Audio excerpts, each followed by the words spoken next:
అగ్నిగుండాల నిర్మాణం చేయించారు. అమ్మవారిగా అగ్నిగుండ ప్రవేశం చేయబోతోంది అని. ఎందుకంటే ఆ దుష్ట చండాలుడైనటువంటి ఆ విష్ణువర్ధన మహారాజు ఎప్పుడైతే అమ్మవారిని చూసి మోహించాడో, అమ్మవారే నాకు వివాహం చేసుకోవాలి, నేను అమ్మవారిని అని అన్నాడో, 53 భార్యలు ఇంట్లో ఉండగా మళ్ళీ అమ్మవారిని 54వ భార్యగా వివాహం చేసుకోవాలని అనుకున్నాడో, అప్పుడు ఆ అమ్మవారు ఆ వివాహానికి ఒప్పుకోక అహింసా తత్వాన్ని నేను వ్యాప్తి చేయాలి, అహింసా తత్వాన్ని నేను ప్రచారం చేయాలి అని అహింసా జ్యోతిగా, ప్రప్రథమ అహింసా జ్యోతిగా, విశ్వరూప వాసవిగా అమ్మవారు అగ్నిగుండ ప్రవేశాన్ని చేయాలని నిర్ణయించారు.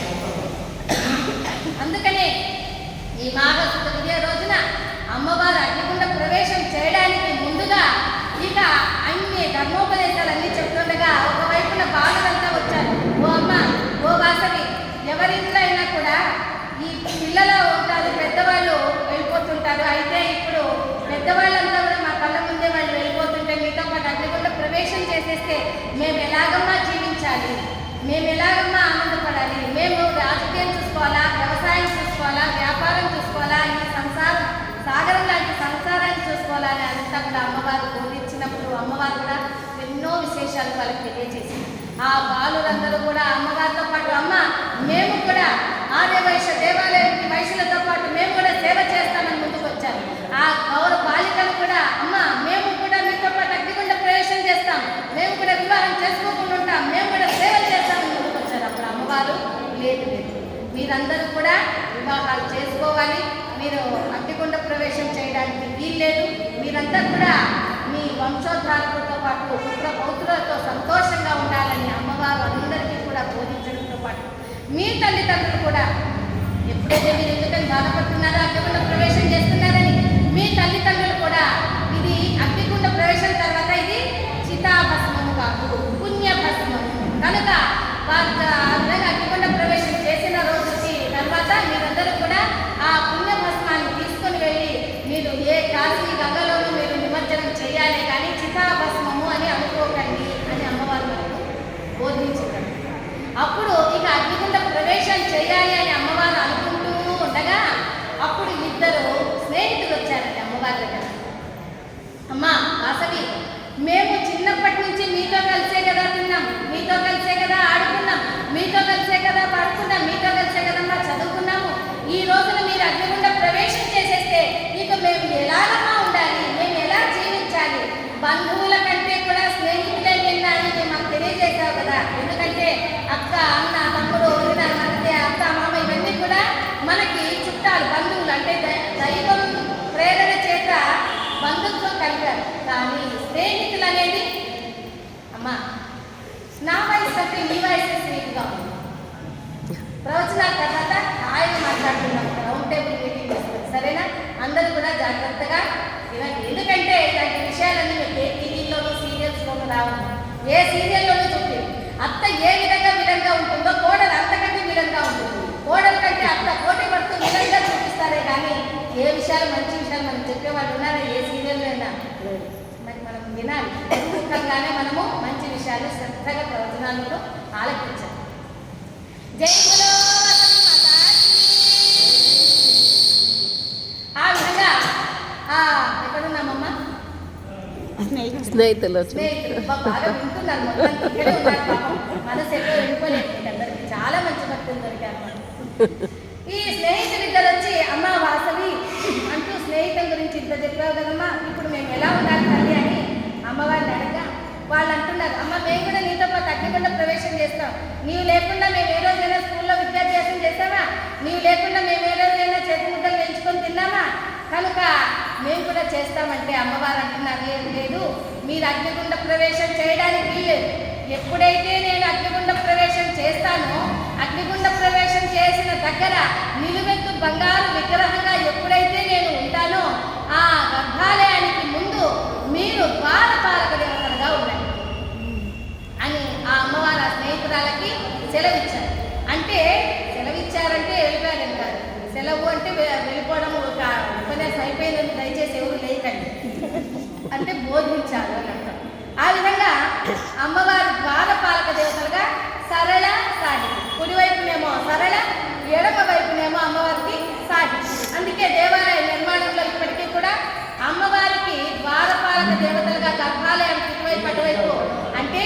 మనకు పరమేశ్వరునికి ఏ విధంగా అయితే నంది భృంగి ఉంటారో ద్వారపాలక దేవతలుగా, వెంకటేశ్వర స్వామికి విష్ణువుకి ఏ విధంగా అయితే జయ విజయులు ద్వారపాలక దేవతలుగా ఉంటారో, ఆదిశక్తికి ఏ విధంగా అయితే భద్రకాళి వీరభద్రుడు ద్వారపాలక దేవతలుగా ఉంటారో, అలాగే అయ్యప్ప స్వామికి కడుప్పన్ కురుత్తన్ లాగా ఏ విధంగా ద్వారపాలక దేవతలుగా ఉంటారో, సుబ్రహ్మణ్య స్వామికి ఏ విధంగా అయితే వజ్రదత్త పునఃస్థ అనేటువంటి వాళ్ళు ఏ విధంగా ద్వారపాలక దేవతలుగా ఉంటారో, అలాగే మన వాసవి మాత కూడా ద్వారపాలక దేవతలుగా సరళ సాయితీలకు వరం ఇచ్చింది అమ్మవారు.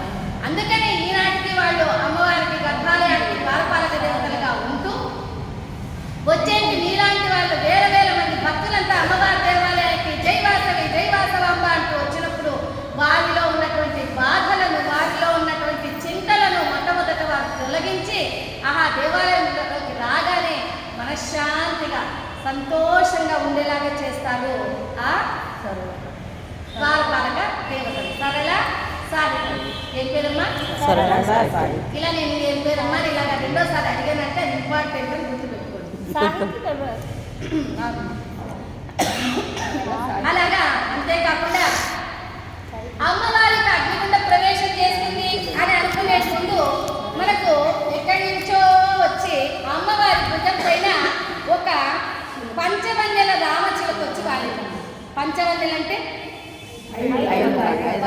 అన్నీ తెలుసు, 5 కలర్లు ఉండేటువంటి రామచిలుక ఎక్కడి నుంచో వచ్చి వాలి, ఓ అమ్మ ఓ వాసవి నాకు ఏమీ రాని నాకు చిలుక పలుకులు నేర్పావు. చిలుక పలుకులు అంటేనే ప్రజలందరూ కూడా ఆహా ఎంత బాగా పలుకుతుంది చిలుక అని మెచ్చుకునేలాగా నాకు వరం ఇచ్చావు తల్లి, నాకు అంత బాగా నేర్పించావు నీ మాటలు. అలాంటిది నేను ఇప్పుడు అగ్నిగుండ ప్రవేశం చేస్తే ఇక నేను ఉండగలనా? నేను కూడా అగ్నిగుండ ప్రవేశం చేస్తానంటోంది ఆ చిలుక, రామచిలుక. ఆ చిలుక పేరు మనోహరి. మనోహరి. అప్పుడు అమ్మవారు అంటుంది, ఓ మనోహరి నీవు నాకు అగ్నిగుండ ప్రవేశం చేయడానికి వీల్లేదు, చేయకూడదు. అప్పుడు ఆ చిలుక అంటుంది, అమ్మా నేను ఉండలేదు కదా, అయినా నాకు తెలియక అడుగుతానమ్మా, నేను ఏదో చిన్న పక్షిని. ఎవరైనా కూడా హాయిగా విలాసవంతంగా భోగ భాగ్యాలతో సుఖ సంతోషాలతో జీవించాలి అని అనుకుంటారే కానీ ఎవరైనా ఇలా అగ్నిగుండ ప్రవేశం చేయాలని అనుకుంటారా? కనుక ఆ విష్ణువర్ధనుని నీ వివాహం చేసుకోవడం ఇష్టం లేకపోతే ఇష్టం చేసుకోలేదని అంటే వివాహం చేసుకోకుండా ఇలా ఉండవచ్చు కదమ్మా, నీవెందుకమ్మా అగ్నిగుండ ప్రవేశం చేయాలి అని. అప్పుడు అమ్మవారు అంటున్నారు, ఓ మనోహరి ఎవరు ఎంతకాలం జీవించారు అన్నది కాదమ్మా ముఖ్యము, ఎవరు ఎంత బాగా ఉన్నారు, వాళ్ళు ఏమి కార్యక్రమాలు చేశారు, వాళ్ళు ఎంత సేవ చేశారు, వాళ్ళు ఎంత పుణ్యాన్ని సంపాదించారు, వాళ్ళు ఎంత కీర్తిని తెచ్చుకున్నారు అనేటువంటిదే ముఖ్యం. అందుకే ఈనాటికి చూడండి చనిపోయిన తర్వాతైనా కూడా మనుషులను కీర్తి శేషులు అంటారా డబ్బు శేషులు అంటారా? కాబట్టి డబ్బుకు విలువ ఉందా, కీర్తికి విలువ ఉందా? కీర్తికే విలువ. అలాగా కీర్తికే విలువ ఉంది. ఎందుకంటే అమ్మా మనకి 100 సంవత్సరాల ఆయుష్, అవునా? మానవులకు 100 సంవత్సరాల ఆయుష్ అయితే మహనీయులకు 1000 సంవత్సరాల ఆయుష్. వాళ్ళు 100 సంవత్సరాలే జీవించవచ్చు కానీ వాళ్ళ ఆయుష్ 1000 సంవత్సరాలతో సమానం, అవునా? అలా ఎందుకంటే చూడండి ఇప్పుడు కొంతమందికి ఇప్పుడు కొండ చిలువే ఉందనుకోండి, దానికి 1000 ఏళ్ల జీవితం ఆయుష్ ఉంటుంది. ఏమన్నా ఉపయోగమా? ఒక కొండ చిలుకు 1000 ఏళ్ళ ఆయుష్ ఉంటే ఏమైనా ఉపయోగమా? ఇంకా అందరూ భయపడతారే కానీ సంతోషంగా. అలాగా మహనీయులకు 100 సంవత్సరాలే ఆయుష్ ఉన్నా కూడా 1000 సంవత్సరాల ఆయుష్ ఉన్నట్లే. ఇప్పుడు మనం గొప్ప గొప్ప వారిని తీసుకోండి, ఆది శంకరాచార్య వారిని కానీ, బుద్ధ భగవానులు కానీ, సత్యసాయి బాబా వారిని కానీ, రామకృష్ణ పరమహంసలు కానీ, రాఘవేంద్ర స్వామి కానీ, ఇలా మీరు మానవ లోకంలోకి భూలోకంలోకి వచ్చినటువంటి ఏ దైవ స్వరూపాన్ని మీరు తీసుకున్నా వారికి 1000 సంవత్సరాలు వారు ఉన్నట్లే. అలాగా ఓ మనోహరి నీవు అగ్నిగుండ ప్రవేశం చేయడానికి వీల్లేదు. నీవు ఎప్పటికీ నేను బంగారు విగ్రహాన్ని అయినప్పటికీ నేను దేవాలయంలో గర్భగుడిలో నేను విగ్రహ ప్రతిష్ట తర్వాత నేను నిల్చున్నప్పుడు నీవెప్పుడు కూడా నా భుజం పైనే నీవు ఉండవుతావా? ఎక్కడెక్కడి నుంచో ప్రజలు వచ్చి జై వాసవి ఓ అమ్మ వాసవి అంటూ వచ్చిన భక్తాదులందరికీ కూడా వారిలో